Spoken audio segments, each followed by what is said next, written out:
Et je veux qu'on commence par le tout début de l'histoire, par ce choix de la perche à l'heure où probablement tous vos copains choisissent ou rêvent de devenir footballeur international. C'est très intriguant parce que c'est probablement le plus incommode des sports de l'athlétisme. C'est immense, une perche. On peut pas s'entraîner partout. Faut trimballer ces machins gigantesques. On raconte dans votre histoire que vous la cassez de temps en temps dans l'avion, que ça vous crée tout un tas de problèmes. Ça me fait penser donc à ces gamins qui disent je veux faire de la contrebasse, un truc, il faut 2 voitures pour la transporter. Qu'est-ce qui vous a pris? Mais ce qui m'a appris, c'est que j'étais sur un stade d'athlétisme, et comme vous le racontez bien, j'ai fait toutes les épreuves, j'ai tout essayé.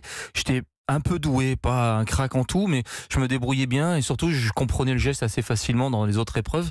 Sauf que quand j'ai commencé la perche, j'étais vraiment nul et c'était un affront, quoi. J'arrivais pas du tout à mettre un pied devant l'autre, je comprenais pas la technique, les autres y arrivaient beaucoup mieux que moi. Et ça m'a plu, cette difficulté, ce problème de pas réussir à m'a vraiment titillé. Donc je suis retourné, je me suis entraîné seul.